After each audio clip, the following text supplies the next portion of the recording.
From the very beginning, her name was a story in itself. Born Mary Louise, she was named after her mother's closest friend, Louise Buckman. Yet the name she carried was never quite hers. Her father, with a creative spark of his own, transformed Mary Louise into Meryl, a name that stuck but one she never fully embraced. It was a small rebellion, a quiet mark of individuality that foreshadowed the complex woman she would become. Hollywood is a realm that both crowns and consumes its brightest stars. It elevates genius to dizzying heights, yet often demands a toll paid in private pain. Meryl Streep, hailed as the saint of cinema, has navigated this treacherous landscape for over 50 years without pause. Her career is a tapestry woven with 3 Academy Awards, countless unforgettable roles, and a profound influence that few can rival. But beneath the shimmering surface lies a life marked by profound loss and resilience. She has held the hand of her greatest love as he slipped away, endured the quiet unraveling of a marriage that spanned decades, and weathered the storms of Hollywood's darkest scandals.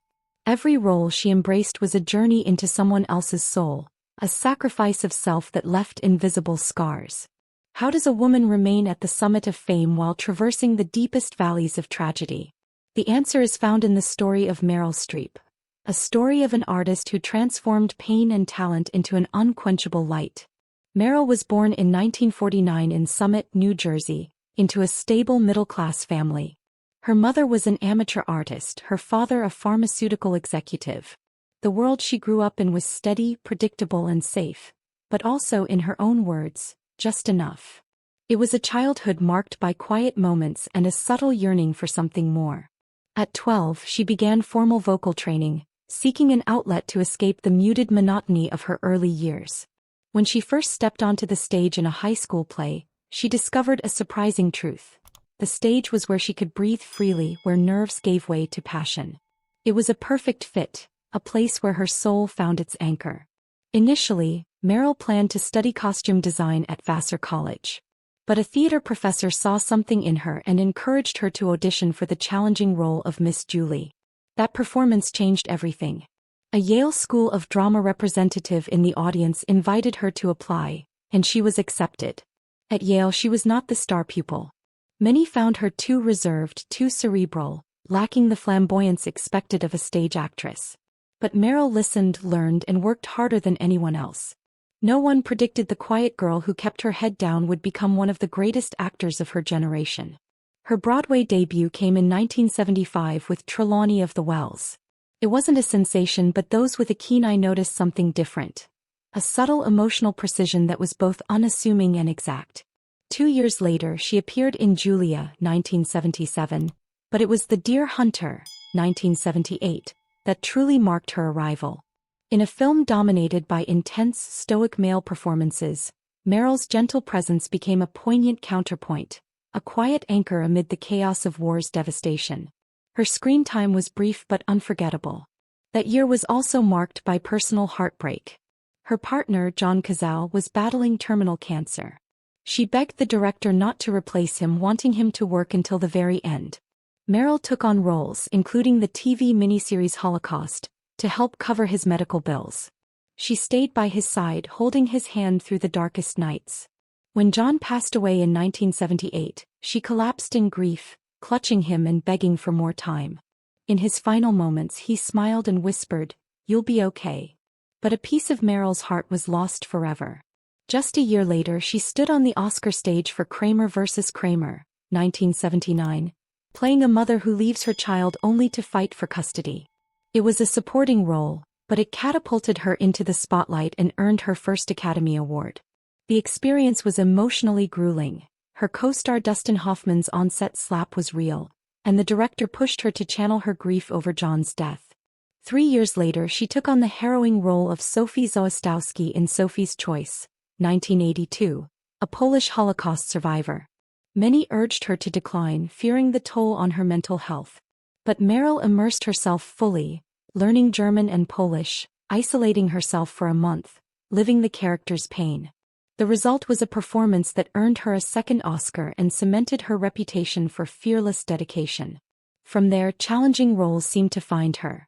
A mysterious Victorian woman in The French Lieutenant's Woman, 1981, a factory worker turned activist in Silkwood, 1983, an aristocratic author in Out of Africa, 1985, and a mother wrongly accused of murder in A Cry in the Dark, 1988. Each role demanded everything she had, yet none could break her. By the late 1980s, however, her mastery became a double-edged sword. Critics boxed her into the image of the serious, cerebral actress, too precise, too technical, lacking raw emotion. Determined to shatter this stereotype, Meryl embraced comedy and lighter fare in the 1990s. Films like Postcards from the Edge, 1990, where she played a struggling actress battling addiction, and Death Becomes Her, 1992, a dark satire of Hollywood vanity, revealed her versatility. In The River Wild, 1994, she braved raging rapids, proving she could tackle action as well. These roles reclaimed her image and inspired admiration and envy alike. Then came The Bridges of Madison County, 1995, where she portrayed Francesca, an Iowa housewife torn between routine and passion. Her portrayal was raw and tender, capturing the hidden fears and desires of middle-aged women. Audiences wept, and Meryl's emotional power was undeniable once again. From there, her career flowed with a series of remarkable performances. Marvin's Room, 1996, One True Thing, 1998, The Hours, 2002, and Adaptation, 2002, where she played an eccentric author with reckless charm, earning her 13th Oscar nomination, surpassing Katharine Hepburn's record. But the true cultural moment came at 57, when she embodied Miranda Priestley, the icy editor-in-chief in The Devil Wears Prada, 2006. Miranda was a villain, yet Meryl infused her with a vulnerability born of power's loneliness. The world both hated and feared her. Just when many thought she had reached her peak, Meryl surprised everyone again, singing and dancing in Mamma Mia, 2008, then transforming into a stern nun in Doubt, 2008. Two wildly different roles, both met with awe. She closed the decade as Julia Child in Julie and Julia, 2009, playful and vibrant, proving women over 60 could still explode onto the screen with vitality. Meryl never changed to be loved more, she changed to keep living her art. After Julie and Julia, she lent her voice to Fantastic Mr. Fox, 2009, giving depth to an animated character with her signature warmth. That same year, she charmed audiences in It's Complicated, a romantic comedy about a divorced woman rekindling love. In 2011, she delivered a tour de force as Margaret Thatcher in The Iron Lady, mastering the accent and embodying the frail woman behind the steely politician. The role won her a third Oscar, a victory no one disputed. Her career continued to defy expectations. Hope Springs, 2012, a gentle comedy about an older couple seeking marriage counseling. August, Osage County, 2013, where she played a bitter, pill-addicted matriarch grappling with family tragedy, earning her 18th Oscar nomination, the most in history. From animated Fox to fierce Prime Minister, Meryl never let her characters be overshadowed by her own fame. She acted as if every role might be her last, not for applause but to give voice to the unheard. By the mid-2010s, she was called a last survivor, a woman who kept going when others faded. But survival was never enough. She sought reinvention. The Giver, 2014, The Homesman, 2014, Into the Woods, 2014, where she played a yearning witch, earning her 19th Oscar nod. In Ricky and the Flash, 2015, she was a failed rock singer, raw and unpolished, a mother seeking redemption through music. She portrayed suffragette Emmeline Pankhurst in 2015, and in Florence Foster Jenkins, 2016, she played a tone-deaf socialite, blending tragedy and comedy in a performance critics hailed as one of her best. At 68, she portrayed Washington Post publisher Katharine Graham in The Post, 2017, a role that echoed the sharpness of Sophie's Choice but with renewed urgency. Her 21st Oscar nomination confirmed a career unlike any other. Even as she entered her 70s, Meryl refused to slow down. She returned in Mamma Mia. Here We Go Again, 2018, Mary Poppins Returns, 2018, and the acclaimed series Big Little Lies, 2019. She became a vital presence in every project, small but indispensable. In The Laundromat, 2019, she exposed global corruption. In Little Women, 2019, She embodied Aunt March, a figure of stern memory and quiet power. When the pandemic stalled Hollywood, Meryl kept working. The Prom, Let Them All Talk and Don't Look Up, 2021, where she chillingly portrayed a self-satisfied U.S. president indifferent to disaster. It was a stark reminder that Hollywood's deeper voices are fading, but she remains one of the few left. In 2023 at 74 she returned to television with Extrapolations, Questioning the Planet's Future and Only Murders in the Building, where she surprised fans with her comedic timing and emotional depth. She will reprise her role in Season 5, but remains fiercely private, guarding her characters and emotions from media scrutiny. She also confirmed her return as Miranda Priestley in The Devil Wears Prada 2, set for 2026, reigniting excitement worldwide. And in 2025 she won her first Emmy in the children's category, reminding us all that children need to be heard even before they know how to tell their stories. Behind the scenes, Meryl's personal life has been a quiet refuge. Her first great love, John Cazale, was a brilliant but terminally ill actor.